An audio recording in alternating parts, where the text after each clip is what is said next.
হযরত বেলাল, হাবশীর বেলাল কত কালো ছিল, তার প্রেমের নিদর্শন ছিল অনন্য। প্রমাণ বলে হুজুর, তারপরে আমি যাব আমার আবার পুনরায় জিকিরে ফিরে। হযরত বেলাল এমন একজন রাসূল প্রেমিক ছিলেন, এখনো পর্যন্ত বেলাল পৃথিবীর বুকে জিন্দা। নবীজি যখন মেরাজে গেলেন, জান্নাতের দিকে তাকায়া দেখলেন একটা কদমের ছাপ দেখা যায়। ছাপ বুঝেননি? ধুলাবালিতে যখন আপনি খালি পায়ে পা দিবেন তখন একটা ছাপ পড়বে, একটা সিম্পটম তৈরি হবে। কথা বলেন না কেন? এবং কাদার মধ্যে যখন পা রাখবেন তখন একটা ছাপ আসবে। নবীজি জান্নাতের মধ্যে গেলেন, দুইটা বর্ণনা আমি পাইছি, দুইটা। কেউ কেউ বলেছেন নবীজি কদমের ছাপ দেখেছেন, আবার কেউ কেউ বলেছেন নবীজি পায়ের শব্দ শুনেছেন। দাদা ভাই ঠিক না? হুজুর এত প্রেমের জায়গা গো, নবীজি পায়ের ছাপের দিকে নজর দিয়ে চাইয়া দেখলেন এটা তো আর কারো পায়ের ছাপ না, এইটা হলো আমার প্রিয় বেলালের কদমের ছাপ। আমার নবী বেলাল এখনো পর্যন্ত পৃথিবীর বুকে, কিন্তু জান্নাতে বেলালের কদমের ছাপ আমার নবী দেখলেন। আশ্চর্য ব্যাপার, আমার নবী মেরাজ যখন শেষ করে আসলেন, বেলালের সাথে নবীজিদের সাক্ষাৎ করো। বেলাল রে, জীবনে কি আমল করেছো? নবী গো, ও প্রাণের নবী, আমার জীবনে সবচেয়ে বড় আমল হলো পবিত্রতা। আমার জীবনে সবচেয়ে বড় আমল, আমি সবচেয়ে বেশি পবিত্র থেকেছি। আর আপনার আমার মাঝে নোংরামির শেষ নাই। পোশাকও পবিত্র না, দেহটাও পবিত্র না, মুখটাও পবিত্র না, ডাকলে তো কাজ হবে না। এই হাবশীর বেলাল ছিল কালো, প্রেমের দিক দিয়ে ইতিহাসের পাতায় লেখা। আরেকটা আইছে কালা, এটা কত দূর থেকে যাই আগাই আনছে, একেবারে সরল সোজা মানুষ, কোন ফিলিংস নাই। হুজুর কই আছে, কি করে? তা আমি কই আহারে সরল দেশে আইছি। আলহামদুলিল্লাহ গন। এতক্ষণ ওখানে বসে বসে আলোচনা শুনছে, মজা পায় না, এই জন্য এখানে আনাইছে একটা চেয়ার দে ভাই, মহব্বত কর। এবার আমি যদি কালো মানুষের ইতিহাস যদি আর একটু বলি, মূসা নবী আল্লাহর কাছে বললেন, আল্লাহ গো, আমার সাথে জান্নাতে সর্বপ্রথম কে গো বন্ধু হয়ে যাবে? এবার আল্লাহ রাব্বুল আলামিন যে লোকটার ঠিকানা দিলেন তার নাম হলো বন্ধু আলী বিন মুফিক। মূসা নবী যাইয়া তার চেহারা দেখে আশ্চর্য, এত কালো, এত বিশ্রী রে তার চেহারা, কেমন করে রে আমার বন্ধু হয়ে জান্নাতে যাওয়ার যোগ্যতা অর্জন করলো? পরে মূসা কালিমুল্লাহ লম্বা আলোচনা, বন্ধু এটা অনলাইনে করা আছে, এখন করব না, না হয় আমার জিকিরের ওয়াজ শেষ করতে পারবো না। ওই মূসা নবী তথ্য নিয়ে দেখলেন মায়ের দোয়ায় কুচকুচে কালো মানুষ মূসা নবীর বন্ধু হয়ে গেছে। এই জন্য বলছি, আল্লাহ নবীর জিকিরের সঙ্গে সঙ্গে মা বাবার জিকিরটাও কইরো। বলে হুজুর মা বাবারও কি জিকির আছে? ওয়ো আছে তো, মা বাবার জিকির, জিকিরের বাংলা অর্থ হলো স্মরণ করা, তার মানে মা বাবাকেও মনে রাখো, ভালো বাইশো। আল্লাহ রাসূল বলেছেন, হতভাগা সে, হতভাগা সে, হতভাগা সে। কে গো নবী সে হতভাগা? নবীজি বলেছেন পিতা মাতা দুজনকে পেল অথবা একজনকে পেল, তাদেরকে ভালোবেসে সম্মান করে তারা জান্নাতি হতে পারলো না, তাদের মতো হতভাগার সৃষ্টি জগতে কেউ হতে পারে না। এই জন্য সব জিকির করতে হবে, সুবহানাল্লাহ ওয়া আলহামদুলিল্লাহ, লা ইলাহা ইল্লাল্লাহ, সুবহানাল্লাহ, মুহাম্মাদে আলহামদুলিল্লাহ, লা ইলাহা, আরবে সুবহানাল্লাহ ওয়া আলহামদুলিল্লাহ, লা ইলাহা ইল্লাল্লাহ, লা ইলাহা ইল্লাল্লাহ, লা ইলাহা ইল্লাল্লাহ। নবী আমার নূরের পুতুল, জগৎ করলেন ও জালা। নবী আমার নূরের পুতুল, জগৎ করলেন ও জালা। রোজা সরে করবেন তিনি উম্মতের ফয়সালা। সুবহানাল্লাহ আলহামদুলিল্লাহ, লা ইলাহা ইল্লাল্লাহ, সুবহানাল্লাহ, আলহামদুলিল্লাহ, লা ইলাহা ইল্লাল্লাহ, লা ইলাহা ইল্লাল্লাহ, লা ইলাহা ইল্লাল্লাহ শাহাদাতের বাণী ছুটে আশিরের কামলি বলা শাহাদাতের বাণী ছুটে আশিরের কামলি বলা মকতে ফুটিল রবি নরে ভিন্ন রে আলা সুবহানাল্লাহ আলহামদুলিল্লাহ লা ইলাহা ইল্লাল্লাহ লা ইলাহা ইল্লাল্লাহ লা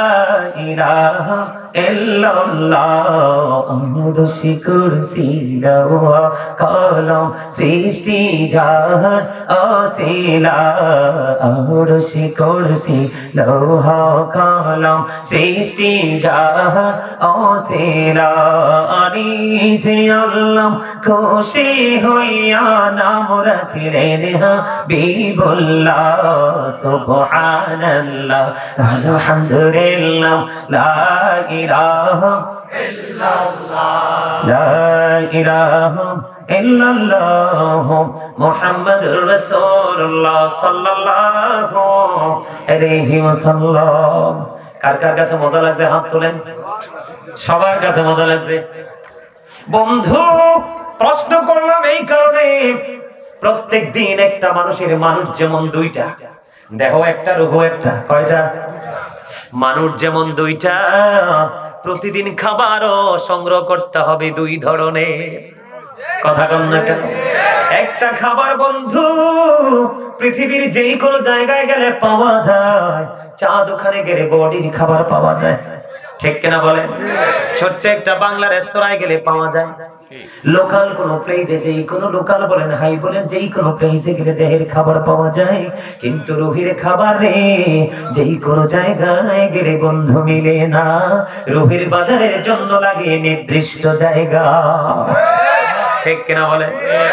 যেমন আজকে বন্ধু তোমরা যারা এসেছো, বিশেষ করে যুবক, আমার সামনে ম্যাক্সিমামই তোমরা যুবক, তোমাদের মর্যাদা তোমাদের সম্মানে তো বেশি বেড়ে গেল, কারণ জিবরাইল আলাইহিস সালাম বৃষ্টির ফোঁটা গুনতে পারে, যুবকদের যৌবন, যুবক যুবতীদের যৌবনের আমল গুনতে পারে না, এটার এত বেশি স্পিরিট।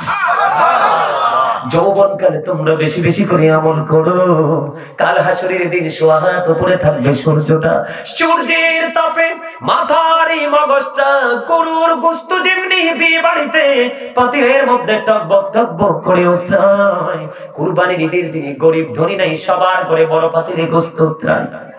কথা কন না কেন? এই গোশতের পাতিল যত হিংস্র ভাবে উঠরায় রে, কাল হাসরের দিন মানুষের মাথার মগজটা তার চেয়ে ভয়ঙ্কর ভাবে উঠরাবে।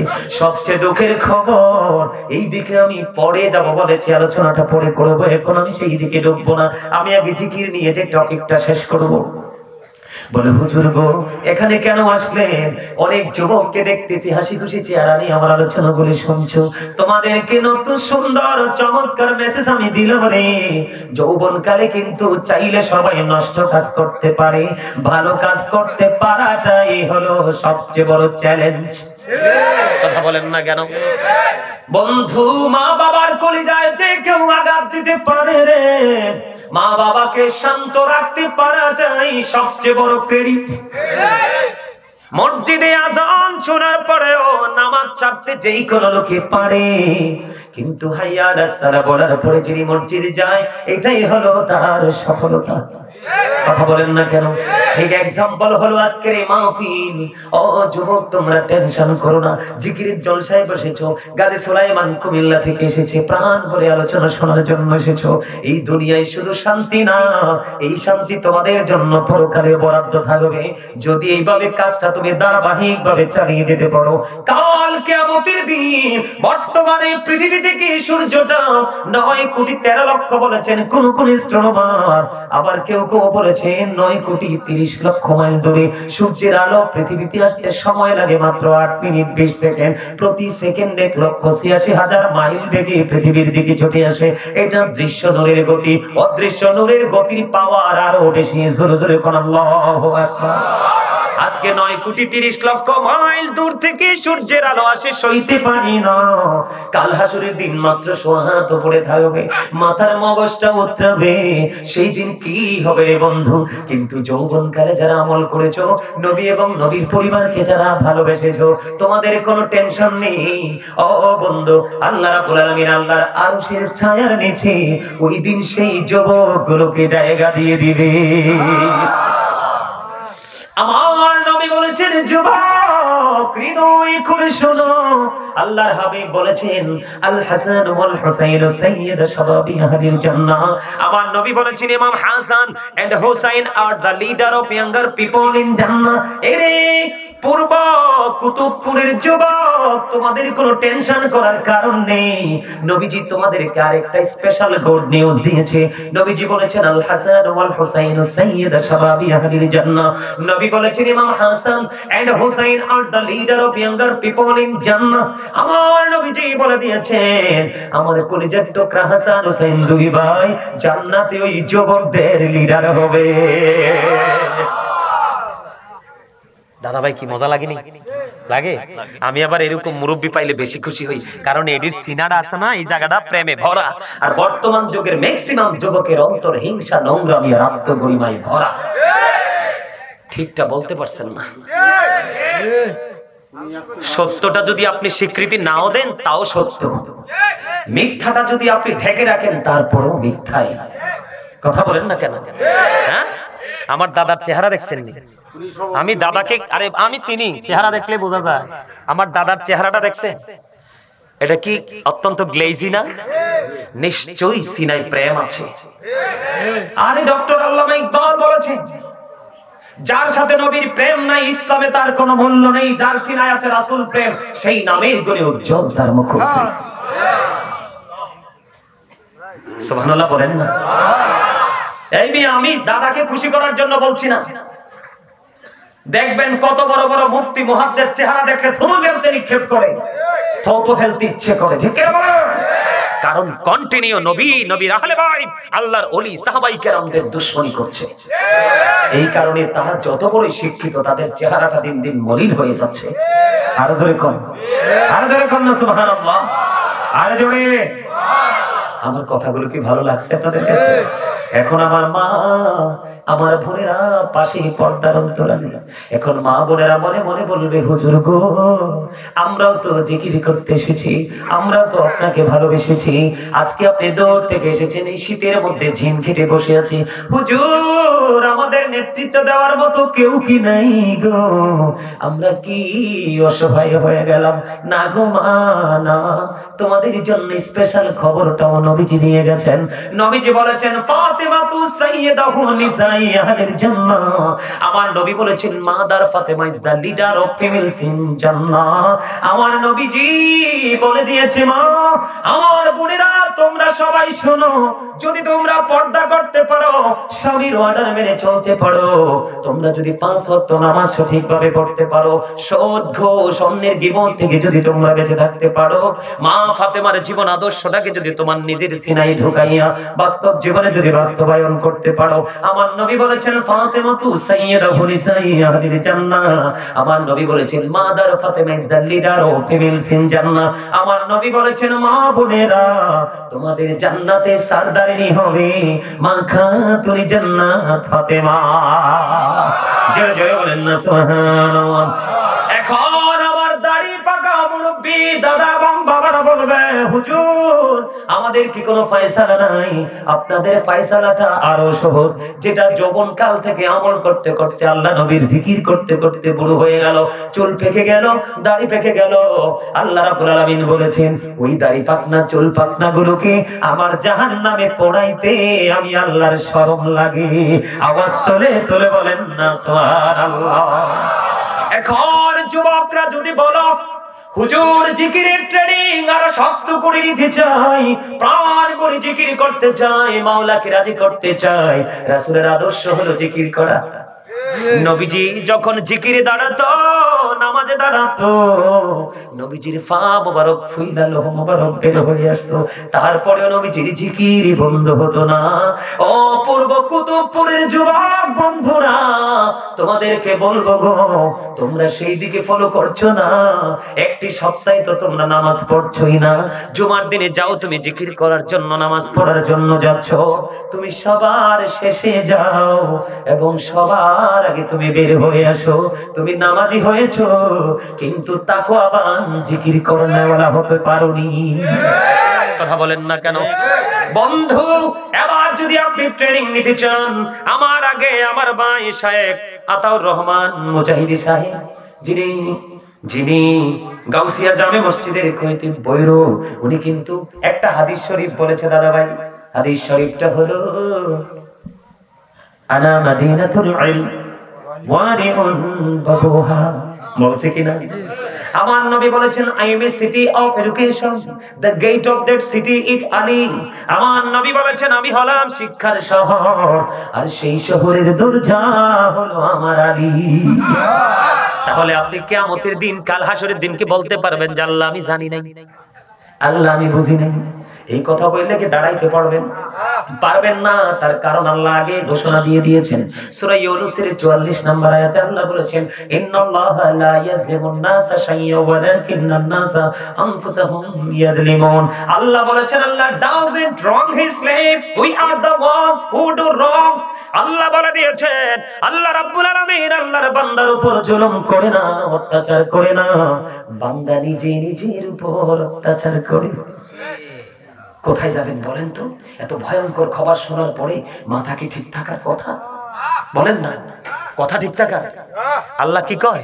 আল্লাহ বান্দার উপর অত্যাচার, বান্দা নিজেই নিজের উপর অত্যাচার।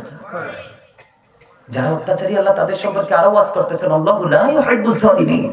যারা অত্যাচার করে আল্লাহ বলছে তাদেরকে আল্লাহ পছন্দ করেন না। ভালো, আরো ভয়ঙ্কর খবর আল্লাহ বলেছেন ওমানিজ জালিমিনা মিন আনসার। তারা যখন বিপদে পড়বে জালেমরা, আল্লাহ তাদের জন্য কোনো সাহায্যকারীও রাখেন না। কি করবেন বলেন তো? আর যদি বলেন না উপায় আছে? এই জন্য আপনাদেরকে শিখাচ্ছি জিকির করেন, আল্লাহ রাসূলের জিকির করেন। জিকির করতে করতে আপনি আল্লাহ পর্যন্ত পৌঁছে যাবেন, আল্লাহর প্রিয় হয়ে যাবেন। পৃথিবীতে যত মানুষ আল্লাহর ওলি হয়েছেন সবাই জিকির করতে করতেই হয়েছে, জিকির ছাড়া কেউ হয় নাই। যদি একটা এক্সাম্পল দেই আপনাদেরকে, একটু পড়ে দিব, একটু ধৈর্য ধরেন বন্ধুরা আমার। আমি আপনাদেরকে জিকির নিয়ে যুবকদেরকে মজা দিতেছিলাম, ঠিক কিনা? আসরের ময়দানে তাদের পজিশনটা কি হবে, তাদের রিসিপশনে কে থাকবে, তাদের নেতৃত্ব কে দিব, এই জায়গা থেকে বন্ধু বলতে চাই রে, বেশি বেশি করে তোমাদেরকে জিকির করতে হবে। আমার দিকে তাকার বন্ধু, প্রত্যেকটা জিনিসকে, প্রত্যেকটা মেশিনকে ক্লিয়ার করার একটা যন্ত্র আছে। আল্লাহর হাবিব বলে দিয়েছেন বান্দা, তোমাদের মনের ঘরের ময়লা পরিষ্কার করার যন্ত্র হলো জিকির। সায়েন্টিফিকদের গবেষণায় বের হয়ে এসেছে zikr is the heart medicine.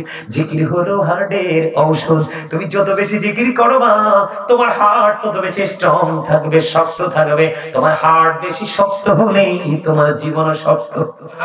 আলহামদুলিল্লাহ বলে বন্ধু, আল্লাহর হাবিব সরকারে মদিনা তিনি বলেছেন জিকিরটা জবান দিয়েও করা যায়, অন্তর দিয়েও করা যায়, তবে জবান এবং অন্তর দুটো মিলে যে জিকিরটা করা হয় ওই জিকির হলো সবচেয়ে উত্তম জিকির। আল্লাহর হাবিব সরকারে মদিনা তিনি বলে দিয়েছেন তোমরা জিকির করার সময় এমন ভাবে জিকির করো মানুষ দেখলে যেন তোমাদেরকে পাগল বলে। আওয়াজ করে বলেন না আল্লাহু আকবার। পাগলের মতো জিকির করো। আল্লাহর হাবিবকে প্রশ্ন করা হলো, হযরত উবাইদুল্লাহ রাদিয়াল্লাহু তাআলা আনহু প্রশ্ন করলেন, ইয়া রাসূলুল্লাহ সুবহানাল্লাহর মানেটা কি?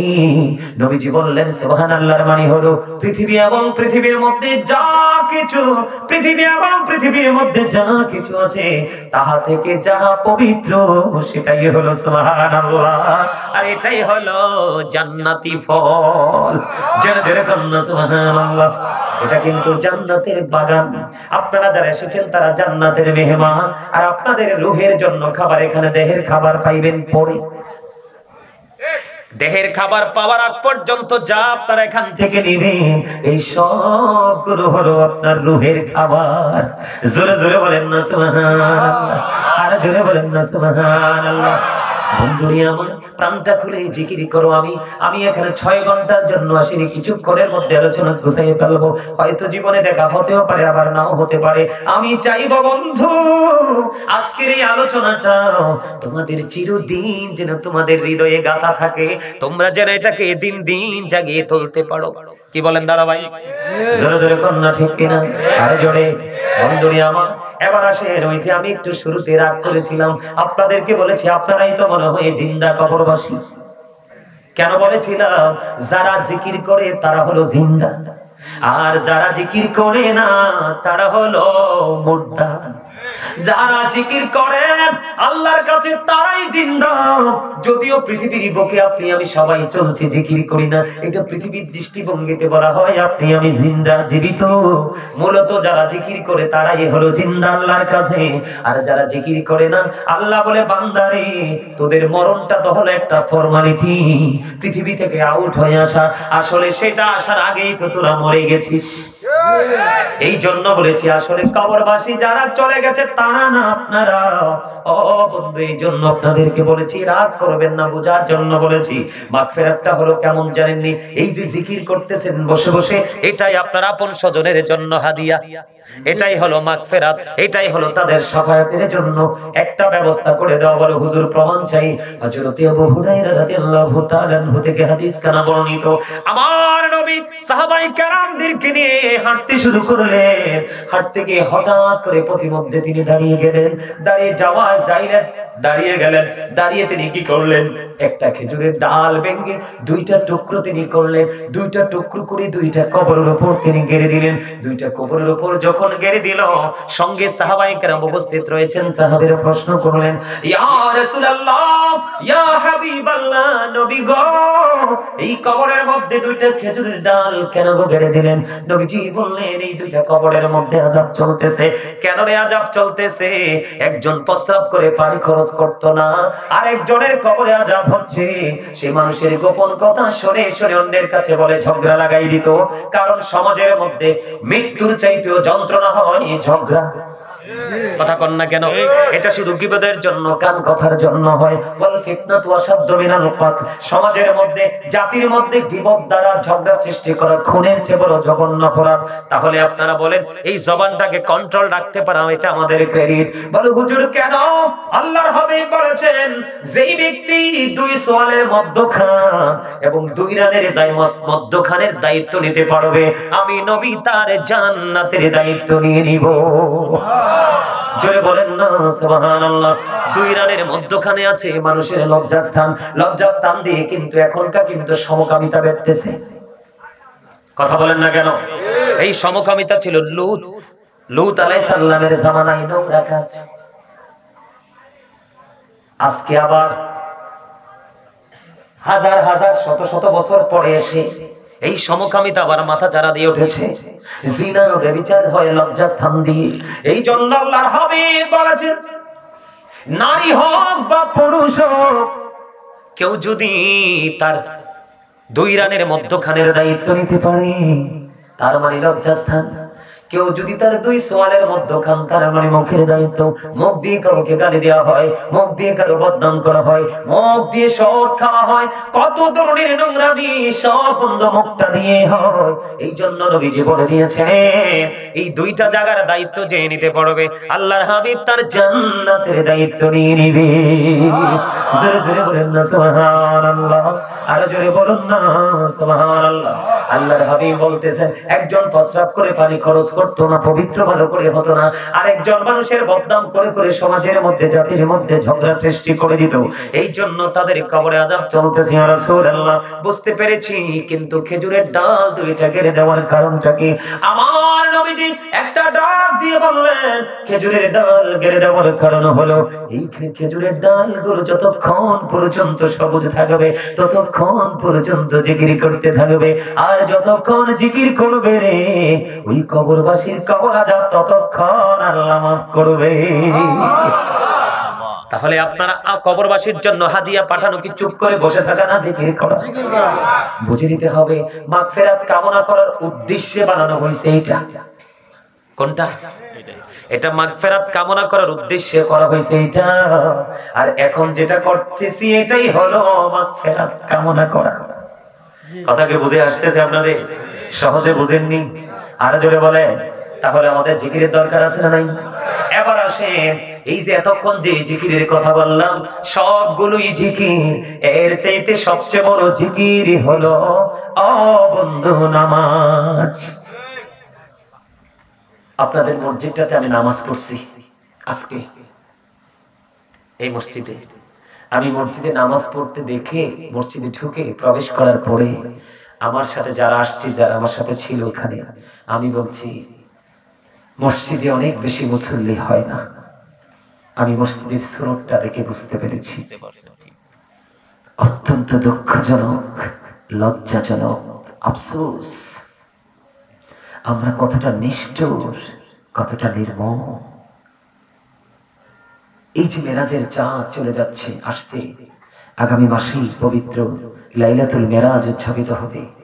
এই মেরাজের রজনীতে আমাদের জন্য শ্রেষ্ঠ যে জিকিরটা নিয়ে এসেছেন, এটা একদিকে মেরাজ, আরেকদিকে জিকির, আরেকদিকে জান্নাতের চাবি, আরেকদিকে সকল নোংরা কাজকে বয়কট করার সবচেয়ে বড় অস্ত্র। কথা বুঝেন না মা? সূরা আমি একটা একটা করে বলছি, এটাও জিকির, কিন্তু এটা শ্রেষ্ঠ জিকির। যেমন সূরা আনকাবুতে আল্লাহ বলেছেন ইন্নাস সালাতা তানহা আনিল ফাহশাই ওয়াল মুনকার, নামাজ মানুষকে খারাপ কাজ থেকে বিরত রাখে। এটা কিন্তু জিকিরের পাওয়ার।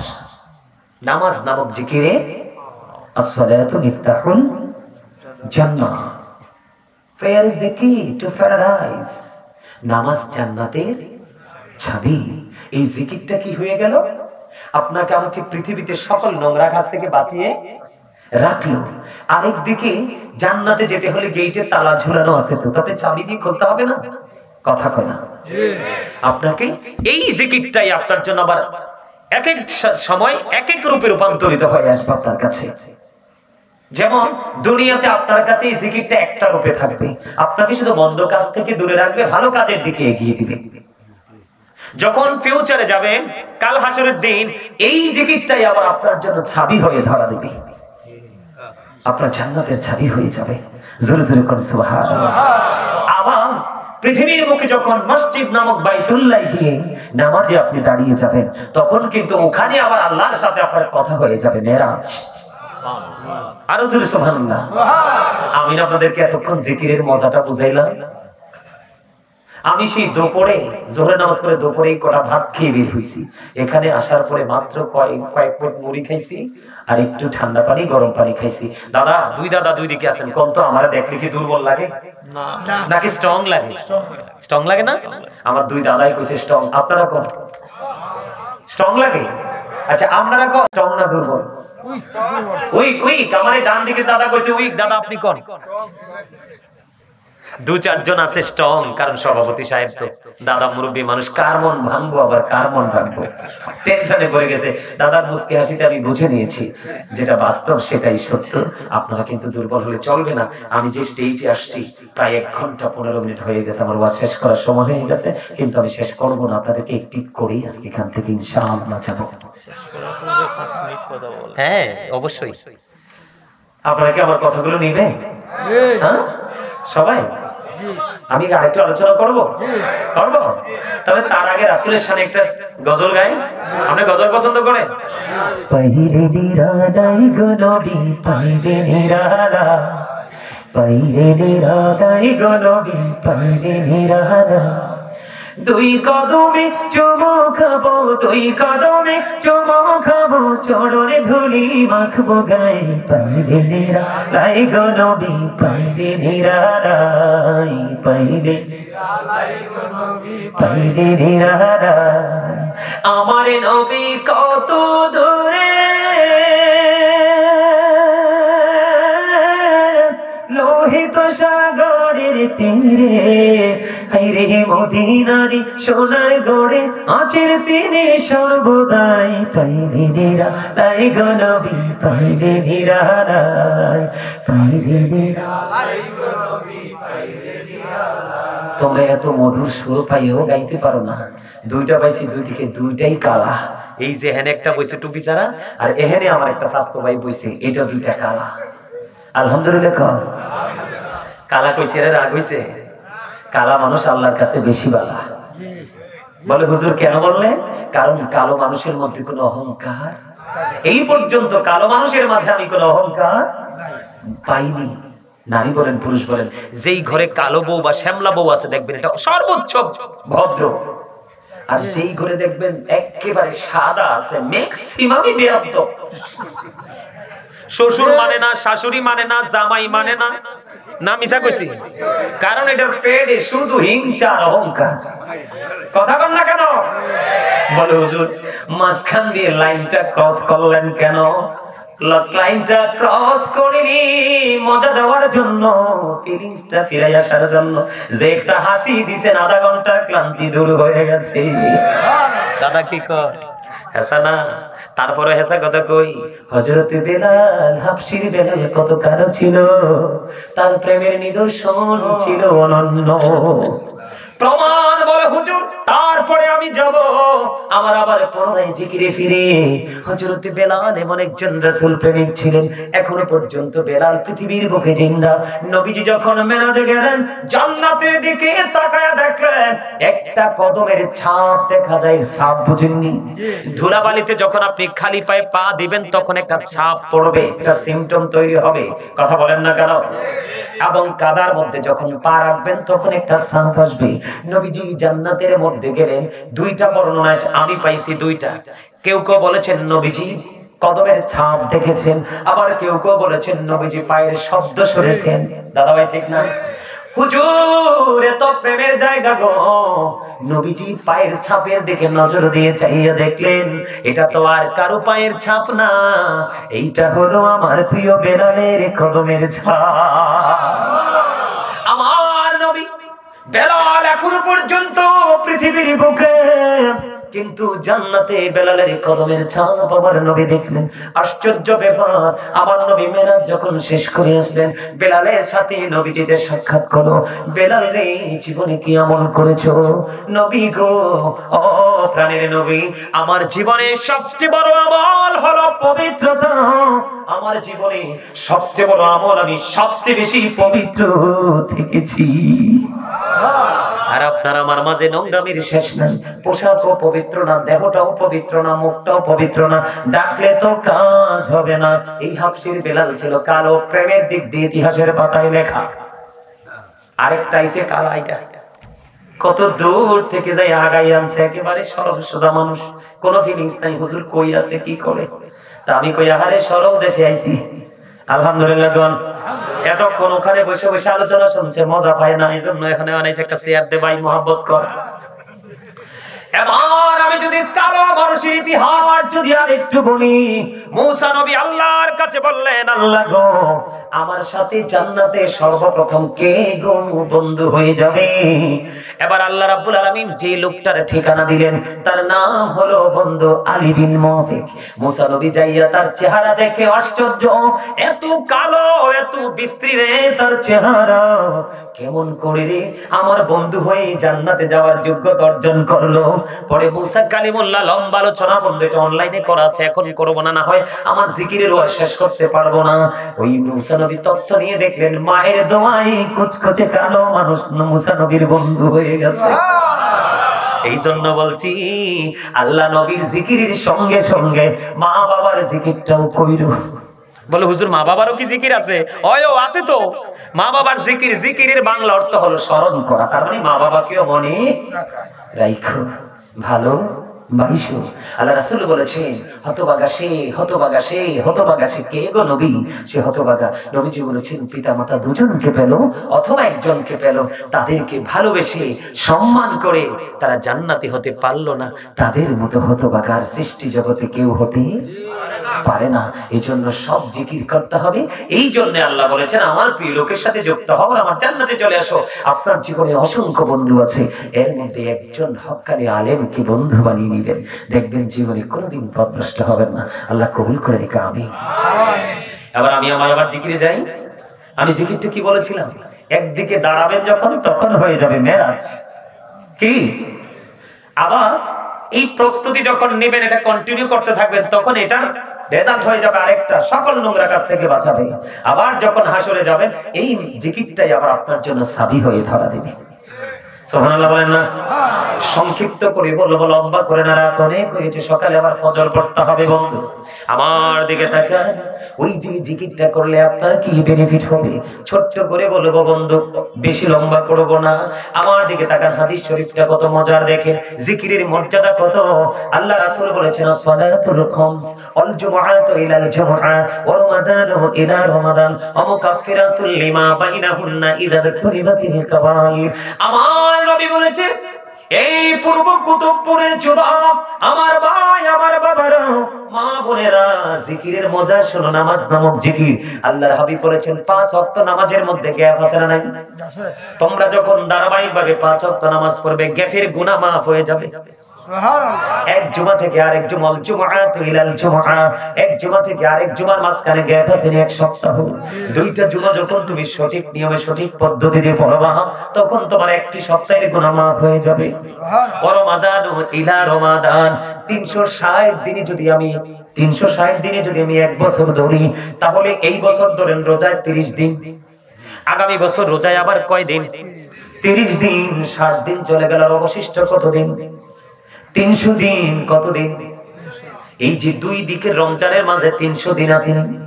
আল্লাহর হাবিব বলেছেন, এই দিকে রোজা, ওই দিকে রোজা যখন তুমি সঠিকভাবে পালন করবে, তোমার মাঝখানে 300 দিনের গুনাহ কাফারা হয়ে যাবে। তবে সবচেয়ে বড় ভয়ঙ্কর খবর হলো, আল্লাহর হাবিব বলেছেন, ইচ্ছে করে কবিরা গুনাহ থেকে বাইচা থাকতে হবে। সুবহানাল্লাহ বলেন না? তাহলে জিকিরের পাওয়ার আছে না নাই? আরো জোরে বলেন। এবার আসেন আরেকটা মজার খবর কই। আপনাদের এই এলাকায় বন্ধু, শীতের দিনে গাছের পাতা ঝরেনি? সব গাছের? সব গাছের না, দেখছেন নি? মুসল্লি সারা গাছে আমার আলহামদুলিল্লাহ কর। আসলে তো হেসা, যদি ঠেলার লগে কইতেন সব গাছের, তাইলে আমি ফেসটা দিতাম সুন্দর কইরা, কারণ ফেস দাওনের সুযোগ নাই। আলহামদুলিল্লাহ কর। কথা লম্বা করব না। দুইটা পরিচিত খুব, দুইটা গাছ, তাল গাছ এবং নারকেল গাছ ছাড়া মোটামুটি সব গাছেরই পাতা ঝরে যায়, ঠিক কিনা বলে? বলে হুজুর এখানে আসলেন কেন? হযরতে আবু যর রাদিয়াল্লাহু তাআলা থেকে হাদিস বর্ণিত, আমার নবীজি শীতের দিনে বের হলো, বের হওয়ার পরে দেখলেন গাছের পাতাগুলো বিরামহীন ভাবে ঝরে ঝরে পড়ছে। এবার দাদা ভাই হাতটা তুলেন, আমার নবীজি এইভাবে হাদিস শরীফের মধ্যে এসেছে, আমার নবীজি গাছের ডালাটা স্পর্শ করলেন। দাদা কিছু মনে করবেন না, সাধারণ মানুষ হিসাবে एग्जांपल দিলাম। আমার নবীজি গাছের ডালাটা স্পর্শ করলেন, ধরলেন, ধরার পরে এবার আমার নবীজি আবু যরকে ডাক দিলেন। আবু যর নবীজিকে উত্তর দিলেন, লাব্বাইকা ইয়া রাসূলুল্লাহ, আমি হাজির। আমার নবীজি ডেকে ডেকে বলে, রে আবু যর, তুমি গাছের পাতা, গাছের দিকে তাকায়া দেখো রে, গাছের ডালা, গাছের পাতাগুলো শীতের কারণে শুষ্ক হয়ে ঝরে ঝরে সব পড়ে যাচ্ছে, বিরামহীন ভাবে ঝরে ঝরে পড়ে যায়। উপরের দিকে তাকাইলে গাছে কোনো পাতা নাই, নিচের দিকে তাকাইলে মাটি দেখা যায় না, পাতা যেন বিছানা। আমার নবীজি বলছেন, রে আবু যর, এই শীতের দিনে শুষ্ক হয়ে গাছের পাতাগুলো যেমনি ঝরে পড়ে শেষ হয়ে যায়, আল্লাহর বান্দাগুলো নামাজ নামক জিকিরের মাধ্যমে যখন আল্লাহর কদমে যখন সিজদাটা দিবে রে, ওই শীতের দিনে গাছের পাতার মতো তার আমলনামা থেকে সবগুলো গুনাহ ঝরে যাবে। তাহলে জিকিরের দরকার আছে না নাই? জিকির করলে আপনার হার্টটা সুন্দর হয়ে যাবে, একবার স্ট্রং হয়ে যাবে। জিকির করলে আল্লাহ আপনার কাছে এসে ধরা দিবে। জিকির আপনি করলে আল্লাহ আপনার জিকির করবে গো। তবে জিকিরের কিছু কন্ডিশন আছে বন্ধু। এখানে যে এসেছেন অনেকের মাথায় টুপি নাই, অনেকেই জিন্স প্যান্ট পরে চলে এসেছেন, অনেকে আবার একেবারে পুরনো লুঙ্গি পরে চলে এসেছেন। আরে আমরা বাড়ির মাহফিলে তো, আমরা বাড়ির মাহফিল মনে করো না, মনে করবো আমরা জান্নাতের বাগানে যাই, আমরা জান্নাতি মেহমান হব আজকে। ওই যে দুই পাশে রহমতের ফেরেশতারা দাঁড়িয়ে আছে, আসমান পর্যন্ত ট্যাগ লেগে গেছে। আল্লাহ প্রশ্ন করে, কি রে ফেরেশতারা, তোমরা জমিনের দিকে তো দুর্বল হয়ে ঝুঁকছো কেন? হাদিস শরীফ দ্বারা প্রমাণিত। এবার ফেরেশতারা দেখি দেখি বলি, আল্লাহ গো, তোমার বান্দাগুলো এমন ভাবে জিকির করতেছে, তাদেরকে অভিনন্দন না জানাই আর পারছি না। তাদেরকে মোবারকবাদ জানানোর জন্য আসমান থেকে জমিন পর্যন্ত চলে এসেছি। আল্লাহ রাব্বুল আলামিন যখন আমাদেরকে সৃষ্টি করার জন্য আল্লাহ যখন বলেছিলেন ইন্নী জাইলুন ফিল আরদি খলিফা, ফেরেশতারা আপত্তি করেছিলেন আমরা নাকি আল্লাহর জিকির করব না, আল্লাহর গোলামি করব না, মারামারি করব না। আল্লাহ সেদিন বলেছিলেন ইন্নী আ'লামু মা লা তা'লামুন, আমি যা জানি তোমরা তা জানো না। তার মানে আমার সকল বান্দা আমি আল্লাহর নাফরমানি করবে না, তার প্রমাণ আজকে ফেরেশতারা তোমরা সাক্ষী থাইকো। আল্লাহ চায় না কোন বান্দা জান্নাতে যাক, আল্লাহ চায় না নবীর কোন উম্মত জাহান্নামে যাক। সবগুলো মানুষ শুধু নিজের কর্মের কারণে জাহান্নামে যাবে।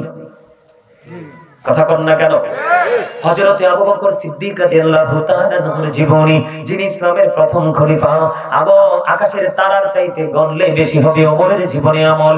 ওমরের সমস্ত জীবনের আমল যদি একটা পাল্লায় রাখা হয়, হিজরতের রাত্রের একটা মুহূর্তের প্রেম যদি একটা রাত্রে একটা পাল্লায় তোলা হয়, আবু বকরের ওই রাত্রের প্রেমটাই বন্ধু বেশি ভারী হবে। সুবহানাল্লাহ। হুজুর এখানে কেন আসলেন? তারা এত জলিল কদর সাহাবী হওয়ার পরেও আমি একটা গজল লিখেছিলাম আবু বকর ওমরের প্রেম নিয়ে, এখন গাইতে পারবো না, কারণ আমার আলোচনার মোড একদিকে, গজল গাওয়ার মোড নেই বন্ধু। আমি আপনাদেরকে বলে দেব পরে হুজুর কেন আবু বকরের জীবনীতে প্রবেশ করলেন, আপনাদেরকে শেখানোর জন্য। নামাজের ক্ষেত্রে পুরনো কাপড় পরে চলে আসেন, কিন্তু বুঝেন না এটা তো জান্নাতের বাগান, এখানে গেলে আমার গুনাহগুলি মাফ হয়ে যাবে। এই জন্য মেহমানের মতো আমাকে মসজিদে যেতে হবে। জুমার দিনে হোক, 5 ওয়াক্ত নামাজের জন্য হোক, পোশাক আলাদা আলাদা করবেন, গায়ের মধ্যে আতর লাগাবেন, সুন্দর জামা পরবেন, ডান পা দিয়ে মসজিদে ঢুকবেন, দোয়া পড়বেন, বাম পা দিয়ে মসজিদ থেকে বের হবেন। জুমার দিনে অন্য সব দিনের চাইতে সুন্দর করে গোসল করবেন, সবচেয়ে উত্তম জামাটা পরবেন, আর গায়ের মধ্যে সুগন্ধি লাগাইবেন। লাগাইয়া ধীরে ধীরে ধীরে ধীরে মসজিদের দিকে যাবেন। সবার আগে যেই ব্যক্তি মসজিদে যাবে এবং সবার পরে যিনি মসজিদ থেকে জুম্মার দিনের ফজিলত, জিকিরের ফজিলত, যেই ব্যক্তি সবার আগে যাবে প্রথম কাতারে বসবে, একদিকে তার সওয়াব হলো কুরবানির সওয়াব তার আমলনামায়, আর একদিকে আল্লাহর হাবিব বলেছেন যদি তুমি সবার আগে যেতে পারো এবং সবার পরে যদি বের হতে পারো, যার বাড়ি মসজিদ থেকে যত দূর সে তত বেশি বেনিফিট মানে সওয়াব পাবে। বলে হুজুর কেমন গো? নবীজি বলে দিয়েছেন তুমি বাড়ি যাইতে মসজিদ থেকে বের হয়ে যতগুলো কদম লাগবে, প্রত্যেকটা কদমের বিনিময়ে আলাদা আলাদা করে 1 বছর করে করে নফল ইবাদতের সওয়াব দেওয়া হবে। দেখেন আবু বকর কেমন করে আল্লাহর প্রিয় হয়ে গেল। একদিন মসজিদে নববীতে আযান হয়ে গেল। বন্ধু আবু বকর দিনের জন্য দান করতে করতে দুস্থ হয়ে গেল। আবু বকর মসজিদে যে নামাজ পড়তে পোশাকের শর্ত আছে, পোশাক পর্যন্ত নাই। ছোট্ট করে বলছি গায়ের মধ্যে একটা ছোট্ট ওনার জামা, কিন্তু নামাজ পড়তে পারবেন না। ঘরের মধ্যে বালিশের গিলাফ, বালিশের গিলাফকে বন্ধু ছিললেন, খেজুর কাঁটা এবং খেজুর পাতাকে সই সুতা ব্যবহার করে বানাইলেন। দেরি হয় কিনা? দেরি হয়ে গেল। নবীজি অপেক্ষা করতেছেন আমার আবু বকর কোথায় রে? বন্ধু আবু বকর সিদ্দিক রাদিয়াল্লাহু তাআলা আনহু মসজিদে গেলেন। নবীজি একটা ডাক দিয়ে বললেন আবু বকর আমি থাকা অবস্থায় এত অবহেলা, আমি চলে গেলি না জানি কি হবে। এটা হলো বন্ধু আমাদের জন্য শিক্ষা। এবার কি করলেন? আবু বকরের এই পরিস্থিতি দেখলেন, নবীজি তার জন্য দোয়া করে দিল। নামাজটা শেষ হয়ে গেল।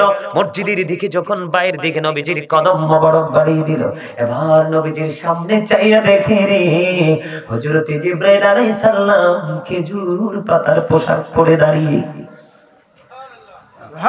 রে জিবরাইল, জিবরাইল ভাই জিবরাইল, আপনি যখন আমার কাছে আসেন দেখি অত্যন্ত সুন্দর সুন্দর জান্নাতি পোশাক শরীরে শোভা পায়, কিন্তু আজকে কেন গো এই নরমাল খেজুর পাতার পোশাক?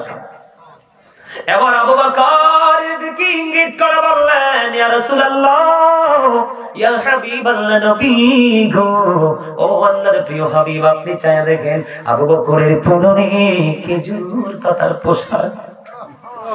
নবী গো, যখন আবু বকর খেজুর পাতা দিয়া জামা বানায়, তারপরেও নামাজ ছাড়বে না, নামাজকে কোনোভাবে ছাড়বে না। যখন আবু বকর খেজুর পাতা দিয়া জামা বানায়, খেজুর কাটা দিয়া সুই বানায়, সেলাই করে জোড়া লাগায় রে, তখন আল্লাহ রাব্বুল আলামিন আসমানের সকল ফেরেশতাকে এলান করে দিলেন, ফেরেশতারা রে, জমিনের দিকে চাইয়া দেখো, আমার আবু বকর আমার সন্তুষ্টির জন্য সব ব্যয় করে দিয়েছে, আজকে নামাজ পড়ার পর্যন্ত তার পোশাক নাই, তারপরেও আমার সেজদা ছাড়বে না। খেজুর পাতা এবং খেজুর কাটা দিয়ে সুই সুতা বানাইয়া সে নামাজ পড়তে যায় রে। আজকে আমার আবু বকরের সম্মানার্থে সকল ফেরেশতা খেজুর পাতার পোশাক পরে নাও। একটা ফেরেশতা যদি আজকে খেজুর পাতার পোশাক পরতে আপত্তি করো, আমি আল্লাহ তোমাদেরকে ফেরেশতাদের দপ্তর থেকে নামাতে বাধ্য হব। ইয়া রাসূলুল্লাহ, আল্লাহ রাব্বুল আলামিনের এই কঠিন হুঁশিয়ারি শুনিয়া শুধু আমি জিবরাইল নয়, আজকাল সকল ফেরেশতা খেজুর পাতার পোশাক পরে আছি। আপনার আমার ঘরে কত সুন্দর সুন্দর জামা, আমরা নামাজ পড়তে যাই না। ওই দেখেন আমার একটা স্বাস্থ্য ভাই, দেখেন না কত সুন্দর সাদা পাঞ্জাবি পরেছে, উপরে কোটি লাগাইছে, মাথায় টুপি লাগিয়েছে, সবার চাইতে তাকে একবার স্ট্যান্ডার্ড স্মার্ট লাগে রে। আমি আজকে আপনাদেরকে অনুরোধ করব, হাত জোড় করে, আগামী দিন থেকে যে যেখানে জান্নাতে যাবেন, নুরানি জলসায় যাবেন, সবচেয়ে দামি পোশাকটা পরে যাবেন, কারণ আপনি তো নরমাল কোনো জায়গায় যাচ্ছেন না, সেই জায়গায় ফেরেশতাদের সাথে আপনাদের দিদার হবে, তাদের খাতায় আপনাদের লিস্ট হবে, আল্লাহর রহমতের ছায়াতলে আপনাদের আশ্রয় হবে, আল্লাহর নূরের জ্যোতিতে আপনারা বিরাজ করতে যাচ্ছেন। এই জন্য মেন্টালিটি চেঞ্জ করে যেতে হবে। পারবেন তো? কথা বলেন না কেন? আরো জোরে রাজি আছেন না? আরো জোরে বলেন না।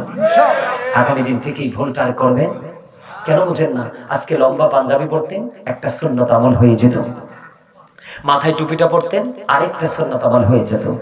সুন্নত হারিয়ে যাচ্ছে, এই সুন্নতটাকে আপনি খুঁজে বের করে আপনি আমল করছেন এবং অন্যের মধ্যেও সেটাকে বিরাজ করে দিয়েছেন, অন্যের মধ্যে প্রতিষ্ঠিত করে দিয়েছেন। ওই সমস্ত একটা সুন্নত আমল করেওয়ালা ব্যক্তিকে কাল হাসর দিনে 100 শহীদের মর্যাদা দিয়ে জান্নাতে ঢোকানো হবে। সহজ মনে করছেন? শহীদ যারা দিনের জন্য শাহাদাত বরণ করেছে আল্লাহর সন্তুষ্টির জন্য, 100 শহীদের মর্যাদা পাবে। সুবহানাল্লাহ বলেন না? কারণ সুন্নাত মানি রাসূল। রাসূলকে গ্রহণ করতে পারলেই আমি বলবো ইউ আর ভেরি সাকসেসফুল। আলহামদুলিল্লাহ বলেন না? আর জোরে আলহামদুলিল্লাহ। আহলে সুন্নাহ ওয়াল জামাত ইজ দ্য বেস্ট পার্টি। আহলে সুন্নাহ ওয়াল জামাত হলো শ্রেষ্ঠ দল। আল্লাহ বলবে ইউ গো টু প্যারাডাইস, জান্নাতে চলে যাও, অন্যথায় you have to go to hell, চলে যেতে হবে জাহান্নামে। কোনটা করবেন? নামাজ শ্রেষ্ঠ জিকির। মা বোনদেরকে বলবো, আপনাদেরকে বলবো, বেশি বেশি করে নামাজ পড়বেন, জিকির করবেন, আল্লাহর প্রিয় হয়ে কবরে যেতে পারবেন। এই আমার দিকে তাকান, আল্লাহ আমাদের জন্য 50 ওয়াক্ত বাজেট করছে, রাসূল কয় না আমার উম্মতে 50 ওয়াক্ত পড়তে পারবেন। আল্লাহ মুসা নবীর পরামর্শে 9 বার আসা যাওয়া করে 45 ওয়াক্ত মাইনাস করে দিলেন, 5 ওয়াক্ত। আল্লাহ কয় হাবিব আপনি কি চান? আল্লাহ গো আমি আমার উম্মতের জন্য মাত্র 5 ওয়াক্ত চাই। আলহামদুলিল্লাহ কর। আল্লাহ কয় হাবিব বড় ভালো বেশি আপনাকে বানাইছি, আমার একা একা ভালো লাগে না, আমি আশিক হইয়া মাশিক বানাইলাম, আর মাশিকের প্রেমে সৃষ্টি করেছি কুল কায়নাত। বুঝেন নাই? রাসূল বলতেছে I am from the light of Allah and everything has been created from my light। আমি আল্লাহর নূর থেকে, সৃষ্টির সব আমার নূর থেকে। সুবহানাল্লাহ বলেন না? I was a prophet when Adam was mixer of water and mud। আদম আলাইহিস সালাম যখন কাদামাটির মাঝে, আমি তখন নবী ছিলাম। সুবহানাল্লাহ বলেন না কেন? আরো জোরে। নবীটা কি যেমন তেমন নবী? Allah the first pillar is the Lord of world, Rabbul Alamin। এটা কিন্তু একটা পার্ট। মুহাম্মদুর রাসূলুল্লাহ সাল্লাল্লাহু আলাইহি সাল্লাম is the blessing for the world, রাহমাতাল লিল আলামিন। কি চমৎকার না? আল্লাহর নাম লিখতে 4টা হরফ, আলিফ লাম লাম হা, একটার উপর নিচে কোনো নকতা নাই। নবীজির নাম মোবারক লিখতে মুহাম্মদ, মিম হা মিম দাল, 4টা হরফ, একটার উপর নিচে কোনো নকতা নাই। 4 এ 4 মিলে হলো 8। নবীর প্রেমিকদের জন্য বানিয়ে দিয়েছেন আল্লাহ 8টা জান্নাত, তুমি যেটার উপযুক্ত সেটাই যেতে পারবা। কি বুঝলেন খবরটা? হ্যাঁ, কথা বলেন না কেন? ভেরি নাইস, গুড, ঠিক না বলেন? নিউজ। আলহামদুলিল্লাহ বলেন না? আর জোরে আরো জোরে all praise is to Allah, সমস্ত প্রশংসা আহারে আল্লাহ কয় আল্লাহ created the mind, আল্লাহ বলতেছে আল্লাহর ইচ্ছে মতো করে আপনাকে আমাকে গঠন করছে। এটা আমি বলছি না, আল্লাহ বলেছেন ফি আই সূরাতিন মা শাআ রাক্কাবা। আল্লাহ কয় আল্লাহর মন মতো করে আপনাকে আমাকে বানাইছে। আপনি আমি কি আল্লাহর মন মতো হতে চলতে পারছি? আল্লাহ কুরআন শরীফে 30 পারা সূরা 3 এর মধ্যে বলতেছেন লাকাদ খালাকনাল ইনসানা ফি আহসানি তাকওয়িম। আল্লাহু আকবার। আল্লাহ কয় আসমান জমিন চন্দ্র সূর্য যা আছে সবকিছুর থেকে সুন্দর করে আমি আমার মানুষটিকে বানাইছি। এখন আপনি আমি কি সুন্দর আছি? নাই। কেন নাই জানেন? না থাকার কারণ হলো আমরা অনেক বেশি পৃথিবী লোভী। কোরআন শরীফে সূরা আলে ইমরানের 185 নম্বর আয়াতের শেষ অংশে ওই যে বলেছি আমি যে এই দেহ থেকে রূহ বের হওয়ার পরে যেখানে যাবে সেইখানটা নিয়ে একটা আলোচনা করব, না করলে কিন্তু আমিও শান্তি পাবো না। আপনারা একটু শুনবেন তো? অল্প সময়ের মধ্যে ছোট্ট একটা টপিক, আমি কিন্তু জিকির থেকে বের হয়ে গেছি, করলে আরো লম্বা অনেক আলোচনা করতে পারবো, রাত্র অনেক হয়েছে। তবে এই জায়গাটা নিয়ে যদি একটু আলোচনা না করি, যারা জিকির করে না তাদের জিকির ভয়ানক পরিস্থিতি হবে, এটা যদি তারা বুঝতে না পারে, তাদের অন্তরে ভয় না পায়, তাহলে তাদের মধ্যে কোনো পরিবর্তন আসবে না। এই জন্য একটু ছোট্ট একটা টপিক আমি আপনাদেরকে উপহার দিব, নেবেন তো? আমাদেরকে তাকান, বিরক্ত হইয়েন না প্লিজ, হাত জোর করে বলছি। আমার মধ্যে কোনো বিরক্তি নাই, আমি যেহেতু দূর যাব কোনো ফিলিংস নাই। প্রতিদিন এই আপনারা হয়তো মনে করবেন যে হুজুর আমাদের এখানে এসে তাড়াতাড়ি করছে, আসলে আপনারা তো আজকে একদিনই প্রোগ্রাম অ্যাটেন্ড করেছেন। আমাদের প্রতিদিন আল্লাহর রহমত, আপনাদের দোয়া, মদিনাওয়ালার নুরানি নজরে করম আছে বিধায় পাখির চাইতে স্পিডে দৌড়াচ্ছি আমরা। আলহামদুলিল্লাহ করুন। আমরা কেন সুন্দর মানুষ হতে পারলাম না? আমরা কেন আল্লাহর মনোমত হতে চলতে পারলাম না? সমস্যাটা কোথায়? আল্লাহ রাব্বুল আলামিন বলে দিয়েছেন সূরা আলে ইমরানের 185 নম্বর আয়াতে শেষ অংশে আল্লাহ বলেছেন ওয়ামাল হায়াতুদ দুনিয়া ইল্লা মাতাউল গুরুর। আল্লাহ বলেছেন এই দুনিয়ার জীবনটাই, পৃথিবীর জীবনটাই পৃথিবীর একটা ধোঁকা, একটা প্রতারণা। বলছেন কে? আল্লাহ। এখন যেই জায়গাটাকে আল্লাহ প্রতারণা ধোঁকা বলছে, আমরা তো এই জায়গাটা নিয়েই দুর্বল। এই জন্যই আমরা সুন্দর মানুষ হতে পারছি। এক নাম্বার 2, আমরা যে নোংরা জগৎটা নিয়ে তো মরিয়া হয়ে কাজ করছি, যা সঞ্চয় করবে এগুলো রেখে যাবো কার জন্য? দাদা ভাই, বউ আছে, বাচ্চা আছে, নাতি নাতনি আছে, এটাই তো স্বাভাবিক। কিন্তু আল্লাহ রাব্বুল আলামিন কি বলে সেই সম্পর্কে শুনবেন? কোরআন শরীফের 19 পারা সূরা শুআরা 88 নম্বর আয়াতে আল্লাহ বলতেছেন ইয়াউমা লা ইয়ানফাউ মালু ওয়ালা বানুন। আল্লাহ বলতেছেন ধন সম্পদ সন্তান সন্ততি তোমার কিচ্ছু কাজে লাগবে না। আমার কথা না তো, আপনারা আমাকে গালি দিলে দিতে পারেন, বকা দিলে দিতে পারেন, আই এম রেডি। কিন্তু আপনাকে মূল ঘোরার জায়গাটা বেছে নিতে হবে তো। আল্লাহ বলতেছেন এটা ধোঁকা, আর এই ধোঁকা থেকে উপার্জন করে আমি জমা করছি। আল্লাহ কো ওইটাও নাকি আমার কোনো কাজে লাগবে না। আবার আল্লাহ কো তুবাইয়া আইও আমার কাছে, আইলে কি করবা?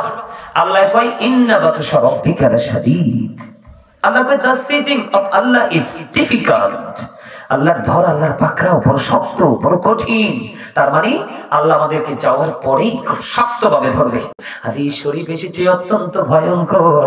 আমার নবীজি জাহান্নামের আগুনটাকে 1000 বছর উত্তপ্ত করলো, আগুনটার রং হয়ে গেল বন্ধু লাল। আল্লাহ কয় না না, যেই পরিমাণ পাপ তোমরা করবে আগুনে হবে না। আগুনটাকে আরো 1000 বছর তাপ দিলেন, আগুনটা হয়ে গেল বন্ধু সাদা। আল্লাহ কয় না না, এই আগুনেও হবে না, আরো বৃদ্ধি করতে হবে গো বন্ধু। আরো 1000 বছর আগুনটাকে তাপ দিল রে, আগুনটার রং হয়ে গেছে কালো। 3000 বছর উত্তপ্ত করে আগুনটাকে প্রস্তুত রেখেছে রে পাপী জাহান্নামী। যদিও তুমি নবীর উম্মত ছিলা, পৃথিবীর বুকে তুমি মুসলমানের গড়ে জন্মেছিলা, আদতে মুসলমান হওয়ার জন্য যেই সংখ্যাগুলো প্রয়োজন ছিল একটাও তুমি গ্রহণ করনি। কেউ যদি বলেছে তুমি বিরক্ত হয়ে মার মুখে আচরণ করেছো, তাকে কখনো স্যালুটও জানাওনি। এই আগুন বন্ধ বরাদ্দ। আরে বলেছি বিপদ রে, চারপাশে বিপদ। তুমি যদি পানির পিপাসা লাগে যায়, পানির পিপাসা লাগে, পৃথিবীর বুকে গরম পানির প্রয়োজন হলে পাওয়া যায়, ঠান্ডা পানির প্রয়োজন হলেও পাওয়া যায়। এরে কুতুবপুরের মানুষ, কেমন করে বলবো বন্ধু, তোমার যখন পানির তৃষ্ণায় যখন তোমার কলিজাটা ফেটে যাবে রে, তখন এত উত্তপ্ত গরম পানি তোমার মাথা দিয়ে ঢেলে দেওয়া হবে, ভিতর থেকে সব কিছু লিকুইড হয়ে বের হয়ে যাবে। জোরে জোরে বলেন না নাউজুবিল্লাহ। এবার বলেন, কখনো আপনি গরুর গোস্ত খান, কখনো আপনি ছোট মুরগির বাচ্চা চিকেন ফ্রাই খান, খান কিনা বলেন? কেউ আবার হোটেলে গিয়ে পোড়া মুরগি খান, খান কিনা বলেন? হোটেলে এখন গরুর গোস্ত কালো দেয় এবং সাদাও দেয়, দেয় কিনা?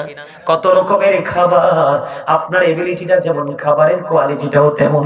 কিন্তু বন্ধু, তুমি পৃথিবীর বুকে তুমি মুখরোচক খাবার তুমি খেয়েছো, কিন্তু পরকালের বাজারটা তুমি করতে পারোনি, জিকির করতে পারোনি, নবী চিনতে পারোনি, আল্লাহ চিনতে পারোনি, তুমি পথভ্রষ্ট হয়ে গেছো।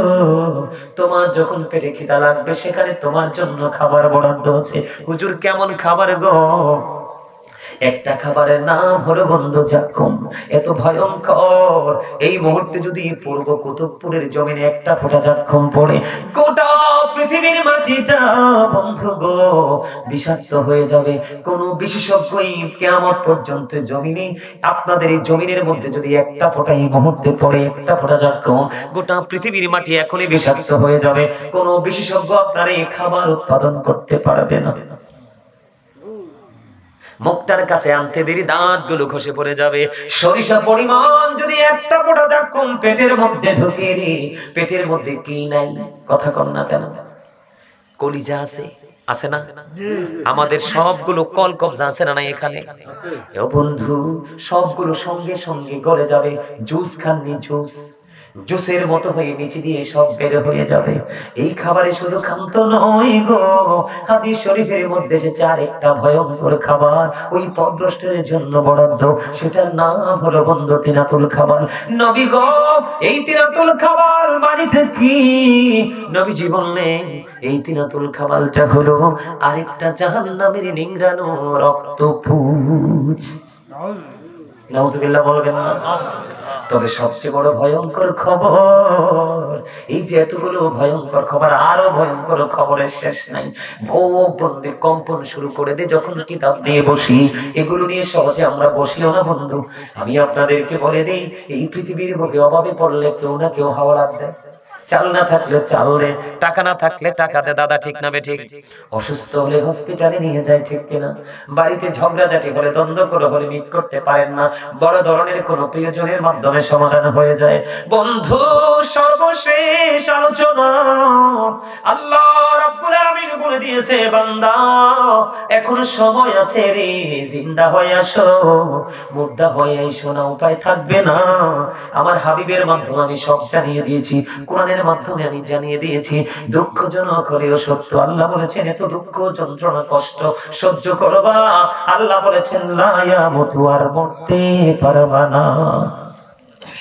People will not die the death, সেদিন মানুষ মরতে পারবে না। আল্লাহ বলেছেন বাঁচতে কি পারবেন? আল্লাহ বলেছেন ফিহা ওয়ালা Yahya, people will not be able to live that day, সেদিন মানুষ বাঁচতেও পারবে না। আল্লাহ বলেছেন ওমা human হাবিয়ু গায়িবিন, people will not be able to escape that day, সেদিন মানুষ সেখান থেকে পালাইতেও পারবে না। আহারে কষ্ট, এই কষ্ট যেন আপনাদেরকে কোনোদিন ঘিরে ধরতে না পারে, এই যন্ত্রণা যেন কোনোদিন হাতছানি দিয়ে ডাকতে না পারে।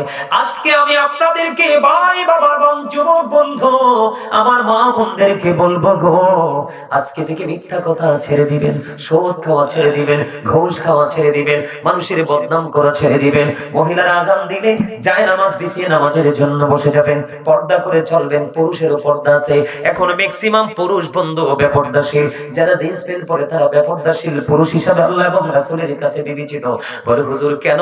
আল্লাহ বলেছেন লিবাসুত তাকওয়া যালিকা খায়র, পুরুষের পর্দা হলো উপর দিক দিয়ে নাভি বরাবর থাকবে, নিচের দিক দিয়ে টাকনোর উপরে থাকবে। এই কন্ডিশনে পোশাক পরা ফরজ। এই সীমা লঙ্ঘন করলে তোমাদের ঠিকানা হবে পোশাকের কারণে জাহান্নাম। বুখারী শরীফের মধ্যে এসেছে হাদিস খানা। 5 ওয়াক্ত নামাজ পড়বেন, মা বাবার সাথে ভালো আচরণ করবেন, সঠিক হালাল পথ উপার্জন করবেন, আর না বলা কথাগুলো অনলাইন থেকে কালেক্ট করে নেবেন। জোরে জোরে কোন আমিন।